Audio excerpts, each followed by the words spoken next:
오늘 12제자 이야기, 12사도 이야기의 마당에 함께 오셔서 같이 나누어 주실 귀한 이야기들을 우리가 하나님 앞에 기대하며 또 오신 초청받은 여러분 환영합니다.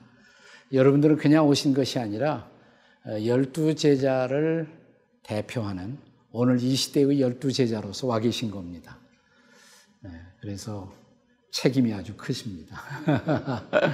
네, 오늘 두 사도의 이야기, 특별히 우리가 자주 접하지 못하는 12제자 가운데 다데오 유다라는 제자가 있습니다. 그리고 나다나엘, 두 제자의 이야기를 중심으로 함께 나누어 보도록 하겠습니다. 먼저 다데오 유다, 이 제자에 관해서 성경은 또 이렇게 기록합니다. 가롯인 아닌 유다, 가롯인 아닌 유다, 가롯 유다와 구별하기 위해서. 그러니까 유다가 사실은 굉장히 흔한 이름이에요. 유대인들 가운데 아주 보편적인 이름이라 유다가 많습니다. 그래서 다데오 유다도 유다고 가롯 유다도 유다고. 근데 가롯 유다 때문에 다데오 유다가 지금 손해보게 생겼잖아요. 그래서 성경의 저자들이 이 다데오 유다를 배려해서 이 사람을 기록할 때 가롯인 아닌 유다가 이르되 그래서 이 사람이 가롯 유다로 오해받는 그런 피해가 없도록 보호하려는 의도에서 이렇게 부르고 있죠. 네. 근데 사실 유다라는 이름의 뜻은 아주 참 좋은 뜻입니다. 찬양, praise라는 뜻을 갖고 있어요. 또 실제로 이 다데오 유다는 아주 찬양하기를 즐겨하는 그런 사도였다고 합니다. 자, 이 다데오 유다에 대한 성경의 말씀 그렇게 많지 않아요. 아마 오늘 여러분 가운데도 다데오 유다에 관해서 이렇게 본격적으로 이야기를 하게 된 것이 처음일 경우도 있습니다. 이제 성경 요한복음 14장 22절과 23절에 기록된 다데오 유다에 대한 증언 말씀을 함께 경청하도록 하겠습니다. 가룟인 아닌 유다가 이르되 주여 어찌하여 자기를 우리에게는 나타내시고 세상에는 아니하려 하시나이까. 예수께서 대답하여 이르시되 사람이 나를 사랑하면 내 말을 지키리니 내 아버지께서 그를 사랑하실 것이요 우리가 그에게 가서 거처를 그와 함께 하리라.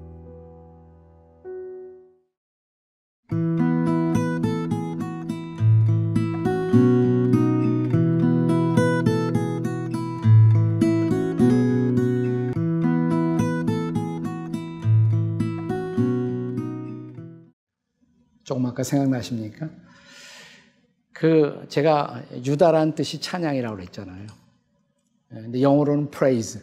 근데 praise라는 단어가 그냥 단순한 세속적인 말로는 칭찬이라고도 할 수가 있는 거죠. I praise you. 나는 당신을 칭찬합니다. 이럴 때 그 단어를 쓰거든요. 자, 오늘 우리가 함께 요한복음 14장 22절, 23절에 다데오 유다, 가롯인 아닌 유다가 이르되라는 말씀을 함께 같이 경청했습니다. 이미 말씀드린 것처럼 가롯 유다 때문에 유다라는 이름이 많이 격화되었죠. 네, 그래서 아마 기독교 문화권 안에서는 거의 자식을 낳고 자기 자식의 이름을 유다라고 그렇게 짓는 사람은 없을 것입니다. 마치 우리 한국 땅에 요즘 자기 자녀 이름을 해놓고 제가 이신데 이완용이라고 그렇게 이름을 지을 사람은 거의 없을 거예요. 하지만 그 이름은 유대인들에게는 너무 소중한 이름이어서 구약에 유다 지파도 있잖아요. 그래서 아직도 유대인들은 유다라는 이름을 많이 사용합니다.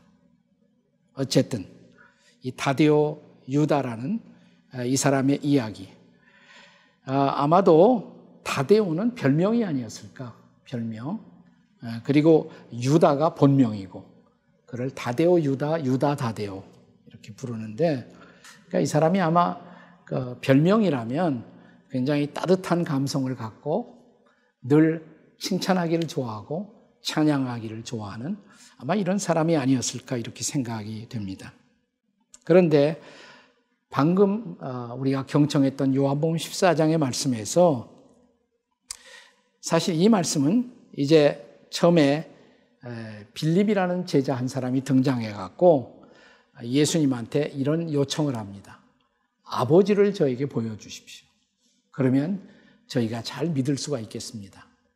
그 말씀 직전에요. 저 유명한 말씀 요한복음 14장 6절 내가 곧 길이요 진리요 생명이니 나로 말미암지 않고는 아버지께로 올 자가 없다. 그러니까 빌립이라는 제자가 이렇게 말했거든요. 그 아버지 한 번만 보여주세요. 그럼 제가 믿을게요. 네. 이건 빌립이라는 제자의 성격을 우리에게 잘 보여주는 것이죠. 네. 근데 그때 또 유다 다데오가 등장하는 거예요. 등장해서 이런 질문을 합니다. 왜 어째서 그래도 우리에게는 하나님이 하나님이라는 것을 가끔 기적을 통해서도 나타내 보여주시고 말씀을 통해서도 보여주시는데 왜 세상을 향해서는 하나님이 자신을 나타내 보여주지 않습니까? 그러니까 지금 우리식으로 말하면 하나님 정말 살아계시다면 오늘 이 서울 시민이 다 들릴 수 있도록 서울 시민들아 나 여호와가 여기 있느니라 한마디 하시면 다 믿을 것 같은데 왜 그렇게 당신 자신을 보여주시지 않나요? 이런 질문을 했던 사람이 바로 유다 다데오라는 거예요. 네. 근데 어쨌든 저는 여기서 그 사람에 관한 한 가지 분명한 알 수 있는 인포메이션이 있다고 생각해요. 세상을 향해서 좀 주님의 증거를 보여주시지요. 세상 사람들이 주님 잘 믿을 수 있도록 말이죠. 이건 일종의 선교적 관심. 이 사람이 세상을 향해서 주님의 증거가 드러나기를 기대했던 선교적 관심을 가진 사람이었다. 이렇게 알 수가 있는 것이죠. 우리가 성경에 이 사람에 관한 기록은 많이 나와 있지 않아요. 그러니까 처음에 어떻게 그가 예수를 믿었는지, 그의 배경이 무엇이었는지 이런 소식들을 잘 우리가 인포메이션을 아무리 추출해도 참 얻어내기가 쉽지는 않습니다. 그런데 그 교회 전승에 보면 이런 흥미로운 전승 이야기 하나가 전해 내려옵니다. 자, 유다가 똑같은 이름을 가진 또 한 명의 유다가 있었다고 그랬죠. 다른 유다는 누굽니까? 가룟 유다죠. 가룟 유다, 다데오 유다. 그런데 교회 전승에 이런 이야기가 남아 있어요. 가룟 유다가 불평할 때 다데오 유다는 항상 찬양하고 있었다. 두 사람의 삶의 어떤 대조적인 모습. 유다는 뭔가 불평하고 왜 이런 거 마리아가 옥합을 깨자. 이거 가지면 가난한 사람들을 얼마든지 도와줄 수가 있는데 어쩌자고 옥합을 깨느냐고 불평을 할 때 성경에 나와 있지 않지만 아마도 다데오 유다는 이런 여인이 우리 가운데 있다는 것이 얼마나 고마운 일인지 하나님을 찬양하는 그런 사람. 그러니까 유다와는 대조적인 행보를 보여주었던 사람이 다데오 유다가 아니었을까. 매우 긍정적인 성격을 가지고 주님을 이 세상에 드러내고 증거하는 일에 관심을 가졌던 사도가 바로 이 다데오라는 이름의 유다였다라고 말할 수가 있습니다. 우리가 그의 죽음의 정황 어떻게 순교했을까? 그 12제자 가운데요. 한 사람 빼놓고 사실은 한 사람 배신하고 한 사람 순교하고 나머지 10제자는 다 순교합니다. 네. 교회 전승에 의하면 이 다데오 유다가 마지막 생애를 마쳤던 것은 지금의 터키 지역에 해당하는 그 당시에 소아시아죠. 소아시아의 에데사라는 지역. 그 지역에서 그가 마지막 굉장한 사역의 열매를 거두었다고 기록이 되어 있습니다. 당시 에데스의 왕 가운데 아부가르라는 왕이 있었다고 그래요. 옛날에는 조그만 부족 마을 국가 형태로 있을 때 왕이라고 해도 큰 나라는 아니고, 근데 거기에 아부가르라는 왕의 병을 치유했다는 거예요. 기도해서 치유했어요. 이 다데오 유다가. 그러니까 거기서 많은 사람들이 예수를 믿고 주님 앞에 돌아오는 그런 놀라운 사역이 일어나고, 그래서 그가 심지어는 지금의 아르메니아, 지금 동구권이 열리면서 가끔 아르메니아도 방문하지 않습니까? 터키하고 아르메니아는 가깝죠, 사실은. 아르메니아까지 가서 방문하기도 했고. 그러나 그가 마지막 생애를 마쳤던 곳은 시리아로 알려져 있습니다. 시리아. 요즘 한참 복잡하고 전쟁이 일어나고 있는 시리아. 거기서 칼에 맞아 순교했다. 이렇게 마지막 그의 전승의 역사가 남아 있습니다. 우리가 이 사람 다데오 유다를 사도를 묵상하면서 배워야 할 세 가지 중요한 것이 있습니다. 아까 당신 자신을 왜 세상을 향해서는 나타내지 않습니까? 그래도 우리에게는 말씀도 주시고 기적도 보여주시면서 이때 예수님의 대답, 이 대답이 재밌어요. 예수님이 이런 말씀을 하십니다. 사람이 나를 사랑하면, 너희가 나를 사랑하면, 중요한 첫 번째 전제예요. 그리고 이 말씀을 내가 너희들에게 전달했던 이 말씀을 내 말을 지킨다면 지키리니, 그러면 주님이 이렇게 말씀하죠. 우리가 그대들과 함께 거처를 함께 할 것이다. 그러니까 주님의 임재를 그들에게 나타내 보여주실 것이다. 우리가 정말 주님의 살아계심을 경험하고 싶으면 두 가지 전제가 있는 거예요. 우리가 정말 주님을 사랑해야 한다는 거죠. 그리고 사랑한다면 그 말씀을 붙들고 지켜야 한다는 것이고, 그런 순종의 삶을 산다면 그분의 마지막 약속이 우리가 너희와 함께 거처를 같이 하리라. 우리 가운데 주님이 임재하시고 주님의 살아계심을 보여주시겠다는 것. 우리는 다데오 유다의 일생을 정리할 수 있다면 그는 아마도 세 가지 종류의 삶을 사는 어떤 레슨을 우리에게 남겼다고 할 수가 있습니다. 첫째는 선교적 인생. 항상 세상을 향해서 주님이 어떻게 드러날 것인가를 관심을 갖고 살았던 선교 인생을 살았다. 그리고 또 하나는 뭐냐면 찬양하는 인생을 살았다. 늘 주님을 찬양하고 주님을 긍정하는 인생을 살았다. 여러분 에베소 5장 18절 다 아실 거예요. 너희는 술 취하지 말라 오직 성령의 충만함을 받으라. 에베소 5장 18절인데요. 그 다음에 이어지는 말씀을 저는 성령 충만의 결과라고 말하고 싶어요. 성령의 충만하라. 그 다음 절이 뭐냐면 시와 찬미와 신령한 노래들로 서로 화답하며 너희의 마음으로 주께 노래하며 찬양하라. 그러니까 성령 충만을 유지하고 성령 충만한 삶을 살려면 또한 찬양하는 삶을 살아야 한다. 다데오 유다처럼 늘 주님을 인정하고 찬양하는 삶. 그랬을 때 마지막 아마도 주님의 임재를 깊이 경험하는 인생을 살았다. 그의 소원처럼 주님이 우리와 거처를 함께하는 주님의 임재를 체험하면서 그랬기에 자기의 목숨을 순교의 자리에 내놓을 수 있는 그런 인생까지 살 수가 있었다. 이런 다데오의 인생, 우리에게 시사하는 바가 참 크죠. 비록 성경에 한 번밖에는 기록되어 있지 않지만, 그러나 그가 살았던 짤막한 인생을 통해서 우리에게 도전하는 인생의 레슨, 어떻게 내가 만난 예수님을 이 세상을 향해서 나타낼까? 그리고 어떻게 평생 찬양하며 살 수가 있을까? 그리고 그 주님이 나와 더불어, 우리와 더불어 함께하는 주님의 임재를 경험하는 인생을 살 수 있을까? 이런 질문을 이 사도를 연구하면서 우리 마음속에 같이 새기는 이런 시간이 되었으면 좋겠다는 기대를 갖습니다. 유다 다데오에 이어서 지금 이 시간에는 나다나엘이라는 제자 사도에 대해서 함께 이야기를 나누도록 하겠습니다. 그래도 유다 다데오보다는 나다나엘이 더 익숙하죠. 이 제자에 대해서 제가 별명을 붙인다면 순전한 마음의 사도, 순전한 마음의 사도 나다나엘. 좋죠? 천국 가서 만나면 이분이 저에게 고맙다고 그럴 것 같아요. 좋은 별명 주었다고. 순전한 마음의 사도 나다나엘. 이 나다나엘에 관한 성경의 증언, 대표적으로 요한복음 1장의 거의 마지막 부분 45절 이하 51절의 말씀을 함께 같이 경청하시겠습니다.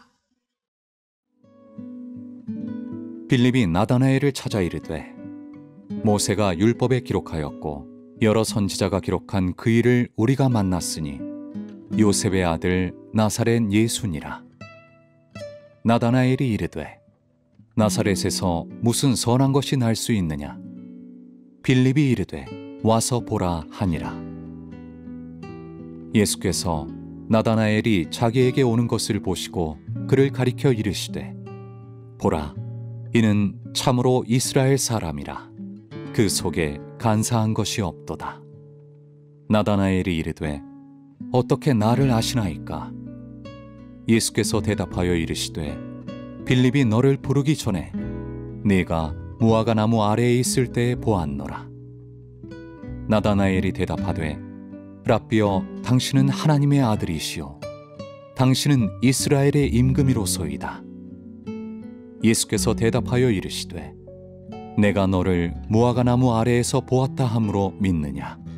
이보다 더 큰 일을 보리라. 또 이르시되 진실로 진실로 너희에게 이르노니 하늘이 열리고 하나님의 사자들이 인자 위에 오르락 내리락 하는 것을 보리라 하시니라. 요한복음에서는 나다나엘이라고 기록되어 있는데 공간복음에 보면 나다나엘이라는 이름이 없습니다. 그 대신 12제자의 리스트에서 우리가 대할 수 있는 이름이 뭐냐면 바돌로메. 익숙하죠? 네, 바돌로메. 그래서 우리가 공간복음과 요한복음을 읽으시면서 이렇게 생각하시면 돼요. 바돌로메가 나오면 거기 나다나엘은 없어요. 나다나엘이 등장하면 바돌로메는 없어요. 결론은 뭐냐? 나다나엘이 바돌로메다. 근데 나다나엘의 또 다른 별명이 바돌로메다. 나다나엘이라는 그 이름의 뜻은 하나님이 주셨다, 이런 뜻을 갖고 있거든요. 근데 바돌로메는 뭐냐? 히브리어에서 바라는 것은 항상 아들이란 뜻입니다. 아들. 그러니까 돌로메의 아들. 바돌로메, 그러면 돌로메의 아들. 그러니까 우리가 한국에서도 어떤 사람 이름을 부르는 대신에 저 사람 누구 아들이야 그러잖아요. 누구 아들이요 그러는데 이름은 이름대로 있잖아요. 그러니까 아마 그 아버지를 생각해서 부를 때 돌로메의 아들 바돌로메, 그러나 그 사람의 본명은 나다나엘이었을 것이다, 이렇게 생각을 하시면 되겠습니다. 자, 우리가 요한복음 1장에 보시면 이 사람의 경우에 예수님을 만나게 되는 장면이 상당히 분명하게 기록이 되어 있습니다. 그는 빌립이라는 제자 혹은 빌립이라는 사도를 통해서 예수님을 소개해 봤습니다. 그러니까 빌립이 나다나엘을 찾아가서 이렇게 말했다는 것이죠. 모세가 율법에 기록했던 그분을 우리가 만났다. 내가 만났다. 그러니까 구약 성경에 증거했던 메시아, 그리스도, 장차 오실 구세주, 그분을 내가 만났다. 우리가 만났다. 그러니까 빌립이 나다나엘을 찾아가서 그렇게 말하는 거예요. 야, 그 사람이 누군데? 어디 살았는데? 그 사람 본래 나사렛 땅에서 살았대. 그랬더니 그때 나다나엘이 던진 말이 유명한 말이죠. 나사렛에서 무슨 선한 것이 날 수가 있습니까? 그 말만 딱 보면 이 사람이 좀 삐딱한 사람처럼 보이는데 나사렛 지역에 대한 어떤 선입관이나 편견을 가진 사람처럼 보이잖아요. 그러나 그 편견대로 주님은 이 사람을 대하지 않으셨어요. 이게 진짜 예수님을 만나게 됐단 말이죠. 그러면서 만났을 때 네가 나한테 대해서 편견을 가지고 있었구나. 나를 나사렛 사람이라고 우습게 알아? 이렇게 예수님이 따진 것이 아니라 난 내 마음을 알아. 내 진심을 알아. 비록 나사렛 땅에 대한 네가 편견을 가지고 있을지 모르지만은 내가 보니까 너는 참 정직한 사람이야. 그리고 너는 순수한 마음을 갖고 있어. 아마 예수님이 한마디에 이 사람이 무너졌을 것 같아. 이렇게 자기를 받아주고 칭찬하는 예수님의 말씀을 듣고 그가 무너져 내리죠. 그리고 그 자리에서 뭐라고 고백합니까? 당신은 진짜 하나님의 아들이시고 진짜 이스라엘의 왕이십니다. 이런 고백을 하잖아요. 그러니까 우리도 전도할 때 막 따지고 그런 사람이 있으면 그 사람을 일단 좀 칭찬을 해주는 게 좋을 것 같아요. 당신 오해가 많소. 그 당신 다 편견이야. 이렇게 하고 붙어갖고 싸우지 마시고. 아이고, 그 질문을 보니까 정말 깊은 곳에서 당신은 정말 하나님을 구도하고 있는 사람으로 보여지고 정말 진지한 분으로 제 마음에 생각이 되네요. 이렇게 칭찬을 하시면 어떻게 나올까요? 좀 다르겠죠. 네. 그래서 너무 우리가 전도할 때 투쟁적인 자세로, 대결의 자세로 이렇게 접근하지 말고 그 사람을 받아주고 수용하고, 우리가 상담할 때도 상담의 첫 번째 원칙이 조건 없는 용납이잖아요. 네. Unconditional acceptance. 조건 없이 사람을 받아주고 칭찬해주면 마음을 열잖아요. 그때부터 복음도 전할 수 있고 대화를 할 수가 있고요. 네. 그러면서 예수님이 이런 말씀을 하십니다. 내가 아까 보니까 네가 나무 아래에서 네가 책을 읽고 있었던 모습을 나는 보았다. 주님이 알고 있었던 거예요. 주님은 하나님이시니까. 네. 그러면서 너는 본래 진지한 마음으로 나를 찾고 있는 사람이다. 이렇게 인정을 하신 것이죠. 이게 도대체 나무 아래에서, 무화과 나무 아래에서 뭘 하고 있었을까? 이런 광경을 우리 연상하면 우리 한국 사람에게는 쉽게 이해가 될지 몰라요. 옛날 이시조선 6.25 시대에 우리 선비들이 여름철, 더운 여름철이 되면 시원한 느티나무 그늘 아래서 책을 읽고, 공자님을 읽고, 맹자님을 읽고, 그 독서를 하던 광경을 한번 연상해 보시면 돼요. 그러니까 그런 무화과 나무 아래에서 아마 성경을 읽고 묵상하고 있었던 것으로 보여줘요. 그러면서 성경을 통해서 메시아에 대한 갈망, 장차 오실 그리스도, 그분에 대한 사모하는 마음을 키워갔을 것입니다. 비록 예수님이 자라났던 고향이라고 할 수 있는 나사렛 땅에 대한 편견을 가지고 있었지만은, 그러나 그 마음 깊은 곳에 진지한 구도의 정신, 정직한 구도자로서의 나다나엘의 인간성을 주님이 아시고 그걸 칭찬을 해 주신 것이죠. 그러니까 마음이 열렸어요. 그리고 정말 저분이 우리가 기다려왔던, 내가 성경에서 읽었던 그 메시아가 틀림없구나. 그리고 주님 앞에 엎드려져서 고백한 것이죠. 당신은 하나님의 아들이십니다. 이 나다나엘 혹은 바돌로메, 이 사람은 역시 나중에 소아시아로 갑니다. 소아시아. 예수님이 이제 마지막 떠나가시면서, 부활하시고 승천하시면서 성령이 임하시면 너희가 권능을 받고 예루살렘과 유다와 사마리아와 그 다음에 어디요? 땅끝까지. 근데 그 말씀에 순종해서 제 아들이 흩어지거든요. 흩어져요. 근데 이스라엘에서 제일 그 당시에 가까운 땅끝으로, 저 먼 세계로 가기 위해서 먼저 가는 곳은 뭐냐면 이스라엘 위로 올라가면 거기 시리아예요. 시리아 넘어가면 바로 터키거든요. 터키를 많이 갔어요. 터키에 이 사람도 가서 아까 말씀을 드렸던 히에라폴리스는 라오디게아라는 지역과 이렇게 삼각형을 이루고 있었던 지역이고요.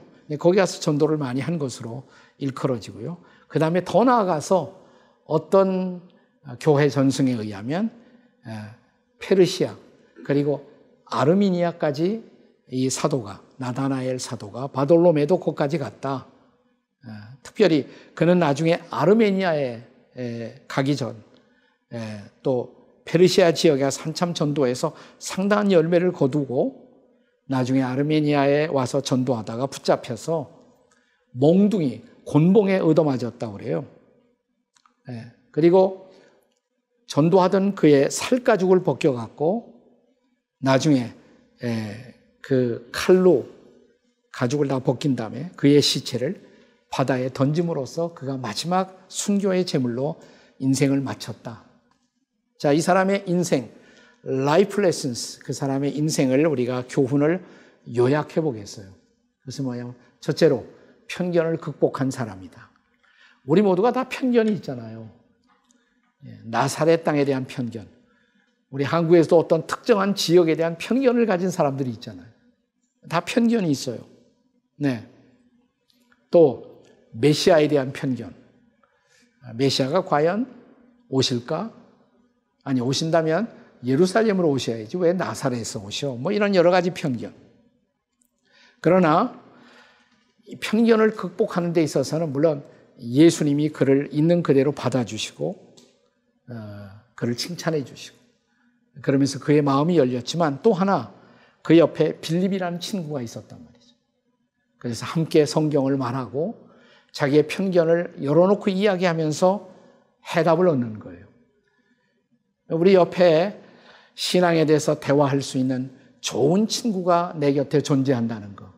이건 우리의 편견을 극복하는 데 큰 도움이 될 수가 있단 말이죠. 또 하나는 진지한 묵상입니다.